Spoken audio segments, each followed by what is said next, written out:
The next piece to go over are your change orders. So if you've ever done a job before, and if you're on our team, you've definitely done a couple jobs, you know that things pop up that you either didn't see, or the client changes their mind, or one of the above. So we need to talk about change orders and how those operate in the makeover mortgage process. So just like the draw requests, we want you to always think early and often. If a client comes to you with a problem, or if one of your subs or one of your guys comes to you with a problem, we want to stop, take a look at what the issue might be, figure out what the change might look like, and go ahead and assess it right now. So we want to mark down exactly what the description is. We want to mark down exactly how much it's going to cost. We want to show the client and get it taken care of. The earlier and the more often we can take care of these change orders, the better. What we don't want to do is get to the very end of the project and then you hand in this big giant list of change orders. That will not do. The lenders are going to want to know why the change orders were needed, and we'll need verification from the past that you may not have. We're working with a specific amount of money to do our change orders. The change orders list does not run forever. So we have a specific amount of money that we need to be cognizant of as we're going through the process. And the type of change order that you're working on also will be determined by the HUD consultant and by the lender. So if you run into an issue, or if the client makes a change, we need to know about it early and often. We need to know about it right now. The next thing to talk about are the photos and videos.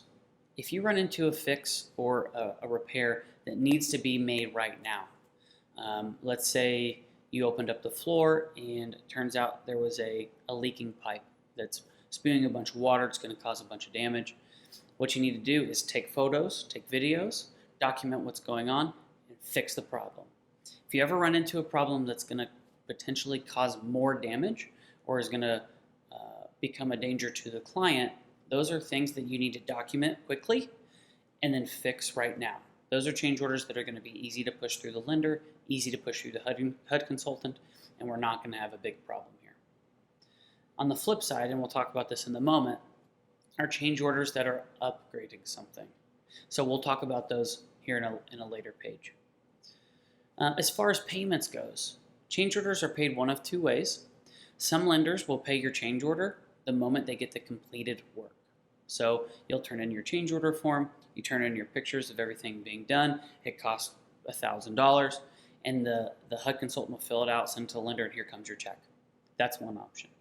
The other option is some lenders like to pile up those change orders, and at the very end of the project, they make sure to pay all of that out at the final draw. So you can go ahead and ask your draw specialist which version they like to operate with if you're curious about it, or just go ahead and turn them in and we'll wait and we'll see what happens. Like we said, all banks do it a little bit different. Some pay upon completion and some pay when the job is finished. And now to go a little bit further into change orders, a little bit about what we were talking about just a moment ago. I want to reiterate, we want to stop what we're doing. So if a client shows up and they have a big change, or again, if a sub runs into something, there's a big issue, maybe they found mold or they found some loose electric wires, whatever it might be, we want to make sure we put a pause on everything, stop, document it. Take photos, take videos, write it all down, and get our change order filled out, and then proceed. So we want to make sure we take care of that problem, especially if it's an emergency, but we want to note, take a couple photos, take a couple videos, and then move on. So in order to receive approval, those emergency things, go ahead and do them. However, there are some non-essential change orders that the clients can bring to your table. So to bring you a couple examples of these, is somebody, maybe they originally had Formica countertops on their bid, and now they want to upgrade to granite. We see that one all the time. Maybe they had LVP flooring in the bathrooms, and now they want to upgrade to tile on the floor. Maybe they had a fiberglass shower surround, and now they're going to upgrade to tile surround rather than the fiberglass.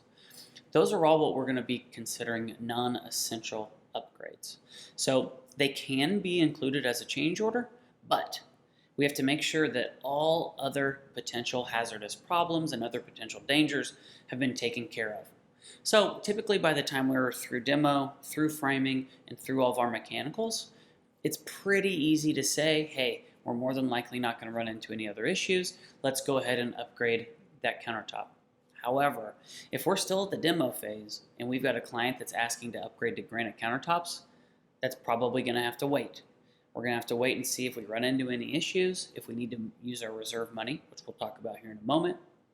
And if not, then we're good to go. But we need to make sure anything that's going to be an emergency that could cause problems is taken care of and handled right now. And then once we're past that phase, again, typically, mechanicals to insulation and drywall phase, now we know we shouldn't run into any other big issues. If we want to upgrade something with a change order, let's go ahead and do it. So we've talked a little bit about when to use a change order, how it works, and what it's really needed for. And now we need to talk a little bit about how to fill one out. So if you go on our website, under the Makeover HUD Consulting and Inspections tab, you will find at the very bottom a change order button. When you click on that button, this form pops up, and this will walk you right through it. So you're going to go to Makeover Homes, hit Consulting and Inspections, scroll down to the very bottom, and click on Change Order Form. The change order form is going to ask you a bunch of basic information, who the client is, what the project address is, who's your HUD consultant, and what is the date. This information is pertinent, and you got to make sure you fill it all out. This lets us know which project this change order is associated with. In that change order form, you're going to let us know what the different line items are, and then just like the bid, you're going to break them down into a labor and a material number. At the bottom, you're then going to check that the contractor, filled it out, and let us know whether or not you've already gotten approval from either the lender or the HUD consultant in this case. If it's an emergency, go ahead and get that project taken care of. We need to fix anything that's going to cause further damage. However, if it's a luxury, like we talked about before, we need to press submit and then wait for approval from that lender or HUD consultant to make sure we're good to go. If you've already taken care of this change order, please upload photos. We have to have completed photos before we can submit your change order for payment. So this form makes it super easy. As soon as you press submit, one of our staff members will get on it, make sure it's approved, and get back to you to make sure that it's either given the thumbs up and you can proceed, or sent to the lender to get you guys paid. The 10% holdback is something that's required by all lenders during the draw process. When you submit your draw, let's say you submit your draw for $10,000, you finished demo, and now you're working on framing or just finished framing. When you get your initial paycheck back, the lender requires a 10% holdback of that total fee. So I've got an example here to the side. If your draw request was, let's call it $13,500, your total draw then will be $13,500 minus your 10% holdback of $13,50. The total amount being actually paid to you at the time of that draw is $12,150. This 10% holdback is required by the lender for two different reasons. One reason is they want to have some money back so that they can more further guarantee that you're going to follow through and finish the whole project. Unfortunately, in the contracting space, contractors walking off of jobs and not finishing projects happens all too frequently. So this is a way for the lender to say, hey, we've got a little bit more of your money here. Let's go ahead and finish this project. And at the end, which is at that final closing, we're going to include all of the 10% back in and make sure you get paid in full. The other reason they do this is in the event that a contractor does walk off, they've got a 10% holdback off of every draw, which saves a little bit of money to get a job done if they have to hire a new contractor. So if for whatever reason you walk off the job and a new contractor is hired, yes, we're going to lose out on the money that was already drawn by the original contractor, but maybe a couple 10% can save us a couple $1,000s, and we're able to maybe make some different changes, but ultimately get the project completed. So unfortunately, the 10% holdback is required by all lenders.